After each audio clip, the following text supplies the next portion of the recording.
Ground operation पर इस वक्त की बड़ी खबर है, आईडीएफ का ग्राउंड ऑपरेशन शुरू करने का ऐलान। जी हां, बड़ी खबर, इंटरनेट ठप करने के बाद ग्राउंड ऑपरेशन आईडीएफ के हवाले से सीएनएन की ये बड़ी रिपोर्ट हम आपको दिखा रहे हैं। यानी कि ग्राउंड ऑपरेशन शुरू हो चुका है। जो थोड़ी देर पहले चर्चा हो रही थी कि जो हवाई हमले हुए उसके बाद कभी भी ग्राउंड ऑपरेशन शुरू हो जाएगा, तो ये देखिए अब तक की सबसे बड़ी खबर सामने आ रही है कि ग्राउंड ऑपरेशन शुरू हो गया है और आईडीएफ ने इसका ऐलान कर दिया है। इंटरनेट ठप हुआ, कम्युनिकेशन सारे बंद हुए, उसके बाद ये ऑपरेशन शुरू हो गया है। आईडीएफ के हवाले से ये सीएनएन ने रिपोर्ट की है कि ग्राउंड ऑपरेशन का ऐलान कर दिया गया है। यानी कि आईडीएफ की जो टुकड़ियां हैं वो अब गाजा में प्रवेश कर रही हैं और एक एक इलाके को छाना जा रहा है ताकि हमास का खात्मा किया जा सके गाजा से पूरी तरह से।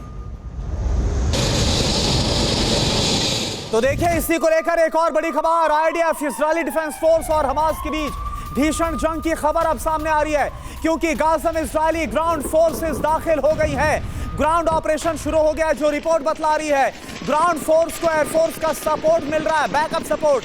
रात के वक्त ही इजरायली ग्राउंड फोर्सेस गाजा के अंदर दाखिल हो गई। रात के वक्त की तस्वीर आप देखें, यानी आप देखें, एक तरफ आसमान से 100 फाइटर जेट्स बम गोले बारूद की लगातार बौछार कर रहे थे गाजा पट्टी पर, गाजा पट्टी को तबाह कर रहे थे, और नीचे से जो ग्राउंड फोर्सेस है, ये देखिए तस्वीर इस वक्त आपके सामने इजरायली डिफेंस फोर्स की, जो कि अब गाजा के अंदर दाखिल हो गई है। यानी जो कहा जा रहा था कि कब होगा ग्राउंड ऑपरेशन शुरू, वो आखिरकार शुरू हो गया है। और आइए आपको कुछ ही समय पहले गाजा में इंटरनेट कनेक्टिविटी की क्या स्थिति थी वो ग्राफिक्स के माध्यम से दिखाते हैं। क्योंकि देखिए, इंटरनेट की कनेक्टिविटी की वजह से ये सारी जानकारियां, इंफॉर्मेशन जो है दुनिया को मिल रही थी, लेकिन अब वो देखिए बंद हो चुका है। तो हमास का कम्युनिकेशन ठप, ग्राउंड ऑपरेशन शुरू। ये बात हम कह रहे हैं 7 अक्टूबर को इंटरनेट कनेक्टिविटी की अगर बात करें वो 90% था, और हमास के हमले के बाद इंटरनेट कनेक्टिविटी न्यूनतम है। अब 27 अक्टूबर की हम बात करें तो देखिए 37%, 37% ये कनेक्टिविटी रह गई सीएनएन के सोर्सेस के हवाले से। तो 37% ये रिड्यूस हुआ है। यानी कि अवेलेबिलिटी, कनेक्टिविटी और जो इंफॉर्मेशन नेटवर्क है वो, और एक चीज अगर आप यहां रवि देखेंगे कि लगातार इसमें गिरावट आई है।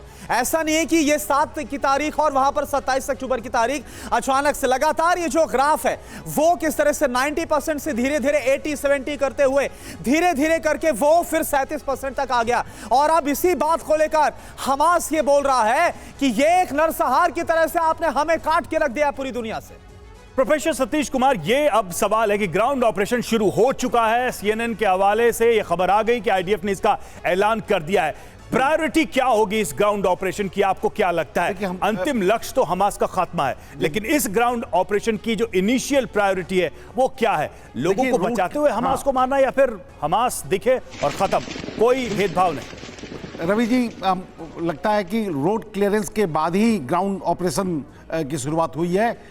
जितने भी उनके ठिकाने थे, हो सकता है कि उसमें कुछ ठिकाने बचे हुए हों, कुछ बंकर्स हैं जहां पर हो सकता है कि हमला किया जाए, और उस हमले में हो सकता है कि इजरायली कुछ सेना भी हताहत हो। लेकिन हमें लगता है कि इंटेलिजेंस इजराइल का आज भी बहुत मजबूत है और उन सारे चीज़ों पर उसकी नज़र होगी। तो उम्मीद है कि ये ऑपरेशन कुछ रुकावटों के बावजूद भी सफल होगा और बहुत जल्दी ये युद्ध हमें लगता है कि अब समाप्त होगा। बिल्कुल, जो अंदर हालात है वो बहुत ही चुनौतीपूर्ण तो होने ही वाले हैं इजरायली फोर्सेस के लिए, लेकिन अब इसमें कितनी कामयाबी मिलती है देखना होगा। एक और बड़ी खबर, इजरायली डिफेंस फोर्स के ग्राउंड अटैक को चुनौती दी जा रही है। हमास चीफ हानिया का बड़ा बयान, जवाब दे रहे हमारे इलाके हमास चीफ की तरफ से कहा गया। आईडीएफ के ग्राउंड ऑपरेशन की खबर पर यह हमास चीफ की तरफ से बड़ा बयान सामने आया। वो जो कि इस वक्त दोहा में बैठा हुआ है, हमास का चीफ, उसकी तरफ से ये कहा गया है कि हमारे जो लड़ाके हैं, जो हमास के आतंकी हैं, वो ग्राउंड ऑपरेशन का जवाब दे रहे हैं मुंहतोड़ तरीके से। और इस बीच देखिए हमास की तरफ से भी हमले जारी। हमास का ताबड़तोड़ रॉकेट अटैक, एक साथ इजराइल के कई शहरों पर हमला किया। रॉकेट हमले और धमाकों से मची अफरा तफरी। आप देखिए किस तरह से हमास के हमले भी जारी। हमास लगातार रॉकेट से इजराइल के शहरों को निशाना बना रहा है। हालांकि इजराइल के पास जो एयर डिफेंस सिस्टम है आयरन डोम, उसकी वजह से कई मिसाइलों को हवा में ही नाकाम किया जा रहा है, लेकिन ये हमले रुक नहीं रहे। अंदाजा लगाया जा सकता है कि 7 तारीख से लेकर अब तक जिस संख्या में रॉकेट का इस्तेमाल किया गया इजराइल के शहरों पर, कितना स्टोर किया गया था, कितनी लंबी तैयारी की गई थी और हमास ने हवाई हमले को लेकर कितना बड़ा प्लान तैयार किया था, जो अब तक चल रहा है। और देखिए एक और बड़ी खबर आ रही है। इजरायली सेना का गाजा पर विध्वंसक हमला, आग की लपटों से लाल हो गया पूरा आसमान। इजरायली हमलों में इमारतें तबाह हो गई। ये देखिए किस तरह से पूरा आसमान इस बमबारी के बाद जो आग का गोला वहां पर निकल रहा है उससे लाल होता हुआ नजर आ रहा है। इतनी भीषण बमबारी इजराइल की तरफ से गाजा पर की गई, हमास के ठिकानों पर की गई। और हमास की एयर यूनिट प्रमुख की मौत हो गई है। जी हां, एयर यूनिट प्रमुख मारा गया। इजरायली सेना के हवाई हमले में मौत हुई है। 7 अक्टूबर के हमले के लिए जिम्मेदार था असेम अबू रकाबा। हमास के यूएवी, ड्रोन, पैराग्लाइडर, हवाई पहचान और हवाई रक्षा के लिए ये जिम्मेदार था। तो उस दिन भी हमने देखा था हवा से ये लोग उतरे थे, पैराट्रूपर्स उतरे थे और मिसाइलें दागी गई थी। तो उसका जो एक मास्टरमाइंड था वो भी मारा गया, ये जानकारी सामने आ रही है। राजेश कुमार सर, ये जो स्थिति है हम जरा थोड़ा सा पहले जाना चाहेंगे। ये ऑपरेशन तो शुरू हो गया, ग्राउंड ऑपरेशन, लेकिन जो हवाई हमले हुए थे उसको आप कैसे देखते हैं, क्योंकि उसके तुरंत बाद ये ग्राउंड ऑपरेशन शुरू हुआ। क्या ये माना जाए कि हवाई हमलों का टारगेट यही था कि ग्राउंड को और सॉफ्ट किया जाए इस पूरे ऑपरेशन के?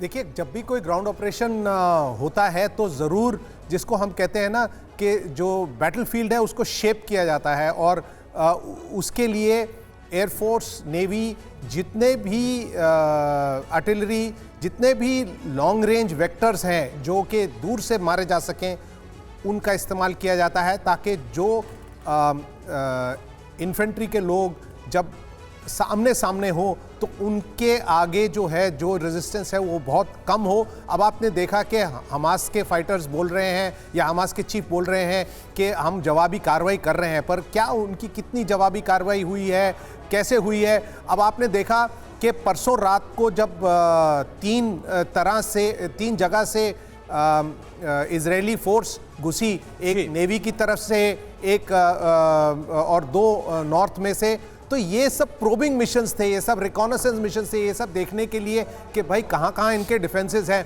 और फिर उन डिफेंसेस को जो है टारगेट किया गया एयरफोर्स से और उनको ध्वस्त किया गया, ताकि आगे जो सेकंड लेयर है वहां तक यानी कि हमास के जो ठिकाने हैं कोई रिटेलिएशन हो उससे पहले उन्हें तबाह किया गया। जो हमने देखा एयर ऑपरेशन छिड़ा गया ग्राउंड ऑपरेशन से पहले।